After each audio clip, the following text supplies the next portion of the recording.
lebih ramah dengan N0F 124011. Baiklah, langsung saja kita mulai presentasinya. Pertama, itu ada pendahuluan.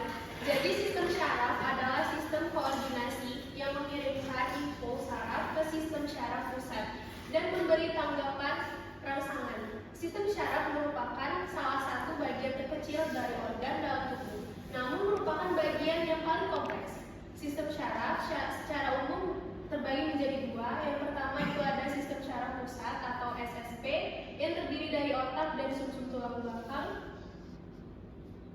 Lalu yang kedua itu ada sistem syaraf tepi atau SST yang terdiri dari neuron aferen, sistem syaraf somatis, dan neuron sistem syaraf otonom. Sedangkan sistem syaraf tepi yaitu syaraf kranial dan syaraf spinalis yang merupakan jalur komunikasi antara SST dan tepi.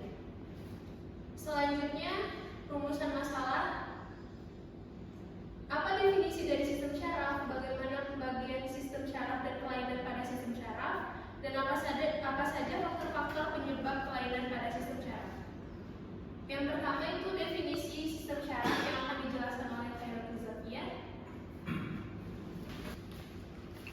Sistem saraf merupakan suatu kombinasi sinyal, listrik, dan kimiawi yang dapat membantu sel langsung berkomunikasi antara satu sama lain. Sistem saraf terdiri dari jutaan sel saraf yang disebut dengan neuron. Neuron dikhususkan untuk menggerakkan dan mengirimkan pesan impuls yang berupa rangsangan atau tanggapan. Selanjutnya akan disampaikan oleh Fri. Selanjutnya adalah pembagian sistem syaraf. Sistem syaraf terbagi menjadi dua, yaitu sistem syaraf pusat dan sistem syaraf tepi. Sistem syaraf pusat meliputi otak, sumsum tulang belakang. Otak merupakan koordinasi di dalam tubuh yang terletak di dalam tulang tengkorak. Sistem syaraf tepi meliputi dari sistem sadar atau somatik dan sistem syaraf tidak sadar atau sistem otonom. Sistem syaraf sadar mengontrol aktivitas yang tujuannya diatur oleh otak, sedangkan sistem syaraf otonom mengontrol aktivitas yang tidak dapat diatur oleh otak seperti denyut jantung, gerak digesti atau pencernaan, dan seres keringat.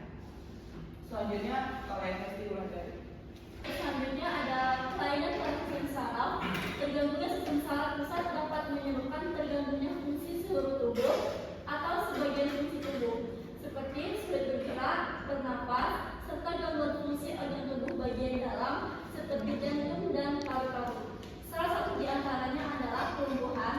Sedangkan gangguan sistem saraf tepi dapat berupa cedera pada saraf tepi yang akan menyebabkan gangguan fungsi neuronal.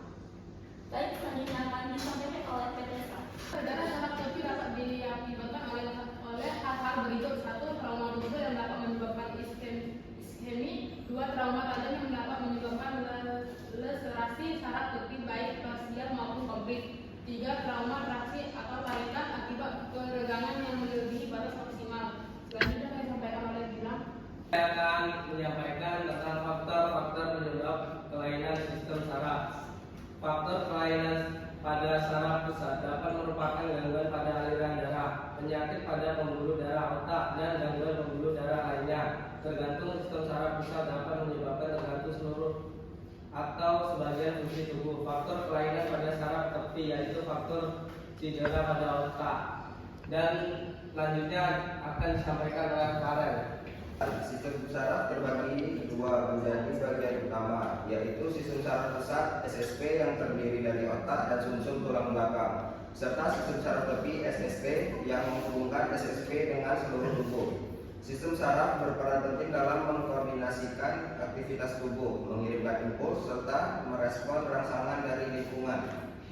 Gangguan pada sistem saraf dapat disebabkan oleh beberapa faktor, seperti cedera, gangguan aliran darah, atau penyakit pada pembuluh darah otak.